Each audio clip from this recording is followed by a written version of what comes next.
guys, welcome back to another mom wine chat. I'm not drinking wine today. This is some sake that's been sitting in our fridge forever. So I'm skimming through the comments of the last video and I saw there was a lot of people, a lot of other moms that were really pissed off that I said I spank the kids on the bum. You know, I understand why spanking and just discipline in general, disciplining your child is very controversial, and so many parents have their own ways, and I don't believe that there is one right way, because every child is different and the way a child would respond to a parent's disciplining is different. I'm not trying to say the way I do it is correct. I'm also not saying that I abuse my children. I don't want it to come off as I'm abusing my kids because I spank them when they do something wrong. Well, I'm already fired up and this is the first question. One thing I want to make clear is there's a difference between disciplining and abusing. To me, abusing is when your child does something wrong or something you don't approve of, you're gonna automatically spank them and hit them and not even give them a reason as to why you did it, especially when you do it out of anger. Other people may disagree, but to me it's in a responsible manner, and it's not often, it's not every single day. I honestly don't see anything wrong with you disciplining your child with a spank in the bum. So next question, Judy, are you and your sister close? I see you and your mama are super close. Does your sister have the same relationship with your mom? So yes, I do have an older sister. Her name is Jana Arlene. I don't talk much about her because she's so private compared to me. Like, you know, I've been doing YouTube for so many years. I literally have like my birth videos on YouTube, and my sister, she's super private, but she's sweet and she'll come on the vlogs every now and then, and we did a sister tag a couple years ago and she's the sweetest. We are about 2.5 years apart and she doesn't live here. I live in Washington State, she lives in California, so I only see her on special occasions, and in fact she's actually flying in tomorrow. But we went to high school around the same time. I believe when I was a freshman, she was a senior, and she would drive me to school, and I thought I was like the coolest kid ever because I didn't have to ride the bus as a freshman, and we had the same friends. And in fact, that's how I met Benji, because her boyfriend at the time was really good friends with Benji, so we would just like hang out together. She's super independent. She moved out of the house at the age of 18, got her own apartment, and then I think at 19 or 20 she moved down to San Diego. She's in the medical field and she performs, it's pretty cool, like she performs surgery on people. Yeah, I hope she's okay with me seeing all that stuff. I can remember our teenage years, we hated each other at some points.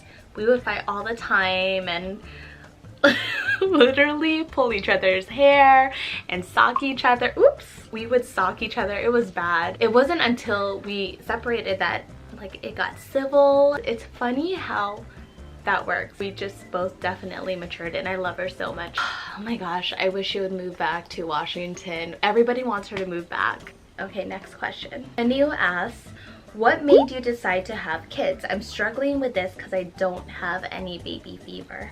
I kind of had a plan for myself when I was in college that by the time I was in my mid-20s, I would be married and I would have kids. And when I was 25, I think I was 24 or 25, I don't remember.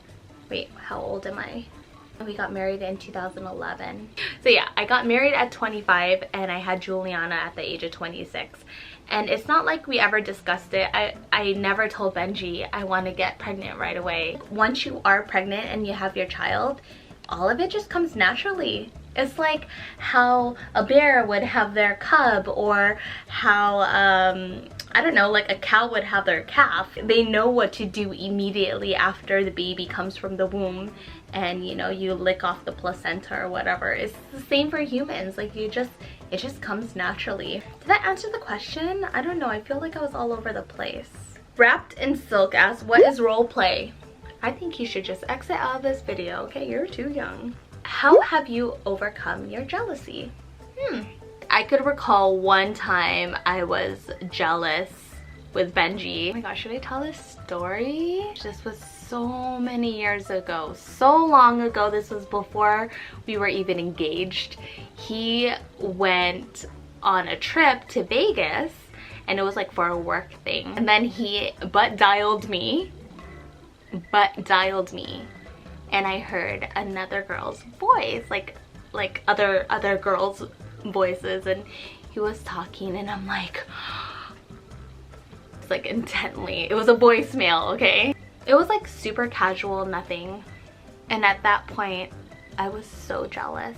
We even broke up around that time because I was like, I can't, like, I can't deal with you. I can't trust you. I gave him hell for it, like hell and back. It was so hard for him to gain my trust again, but he did. He definitely did. He gained my trust before we even got engaged again.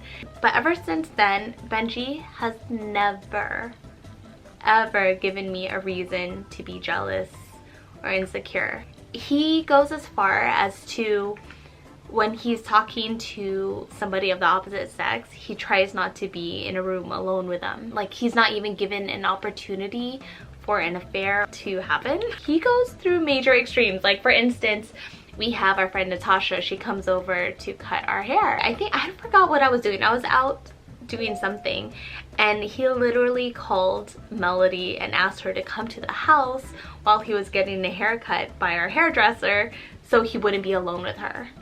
That's how extreme he is, and that's his choice. I never created this rule, but that's kind of his rule. That's how Benji is. He always thinks the bigger picture rather than in the moment, and that's how different we are. Because for me, I'm very in the moment. I don't really think too hard into my future. That's why some of the things that Benji does or says, it doesn't make sense until I ask him and he explains it, and I'm like, oh, okay. Very different, and therefore I'm very fortunate to have a guy that I completely 100% trust. I haven't been jealous since that time, and that was like over a decade ago. It might be a red flag if you're with somebody that constantly makes you feel insecure and jealous. Just be careful. Just be careful. Okay, here's a random question. I like questions like these. Za asks, where do you keep onions in your kitchen? I never saw them.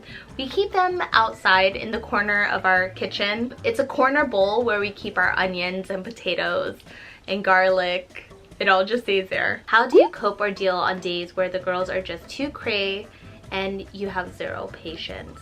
This happened a lot when the twins were toddlers. And there were times where I feel like they were literally screaming at home 75% of the time, and I couldn't. Oh, I'm getting triggered. Flashbacks. I would take my phone and lock myself in the bathroom. Several times I literally screamed back at them.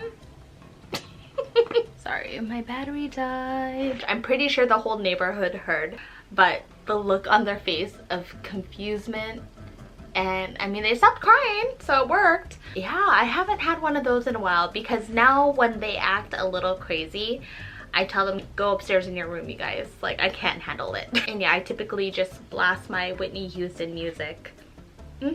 That's how I deal. Nemkum says, hi Judy. Hi. Would love to see a video of your family's daily morning and evening routine. Girl, we have our daily lives on It's Judy's Life. It's our vlog channel. We vlogged every single day for like the past 7 or 8 years, but it wasn't until the last year or two that we went down to 5 days of vlog. 5 days of vlog. Yeah, we vlog for 5 days in the week, and then I have Monday and Tuesday as off. Our daily lives are there, and pretty much our morning and nighttime routines. Merlala Land asks, how do you discipline your kids in public? I'll usually just give the really scary mom stare, a really scary look. Especially now that they're older, they're not as bad. If it's grocery shopping, I rush. When I have my list, I write it down in order of which way I'm walking down the aisle at Costco. So first, you know, it's gonna be the produce, and then the refrigerated area, and then you go to the toilet paper. I can't be running back and forth with kids. And this is also the reason why Benji does a lot of the grocery shopping, so it all works out. But what's most important is what I do before we even get out of the car. It's almost like I'm a sergeant. Before we get out of the car, I debrief. Wait, no, debrief is after. What's that word? Like what's that term? I don't know, I just have a scary mom talk. I tell them to look into my eyes. You guys are going to behave. It's kind of like the Bird Box challenge or the Bird Box where Sandra Bullock is giving them like the pep talk. It's exactly that, but it's telling them to behave and to not be crazy and to be respectful and mindful of others surrounding them. And they listen. 98% of the time, they are behaved and they listen. But they love, I don't know why, but my kids, if they're not in the stroller, they'll dance while they're walking and do twirls. Do your kids do that? Like just walking down the aisle, they'll... They can't just walk straight like a normal person. Lilith beats Solval. Can you hear my stomach? It's from the celery juice earlier. Lilith beats Solval asks, how do you and Benji get through rough times in your marriage? Sex. It solves so much of our problems. I don't know, is it or is it not? But maybe with us, it's in our nature. If we're not relieved, you get anxious and stressed and you kind of grumpy. Sex is like the medicine to happiness. Ernan Joy asks, how come you don't wear your wedding rings anymore? Getting an upgrade? Actually, I stopped wearing it for a while because it was like cutting circulation on my finger. I've gained weight the last couple years. It's gotten tight. I put it back on today because when I read it, I was like, oh snap, I forgot that I took it off. But dude, it's still tight. After having the girls, do you ever feel uncomfortable in your own skin? Like weight gain? I've honestly been struggling with feeling comfortable in my own skin ever since I was a preteen. When I was 14, I was, I guess in a way, anorexic. Like it's weird for me to admit this, but I basically ate, this is crazy, a pear a day. I would eat a pear and then I would occasionally eat like candy corn because on the package it would say fat free. So I'm like, okay, I could eat this and I'm not gonna gain weight. So I'll eat candy corn and a pear and water. That's all I would have. And I lost so much weight. Even though when I was skinny, I think my smallest was a size 4, I felt so fat. I was always self-conscious of my thighs and my stomach.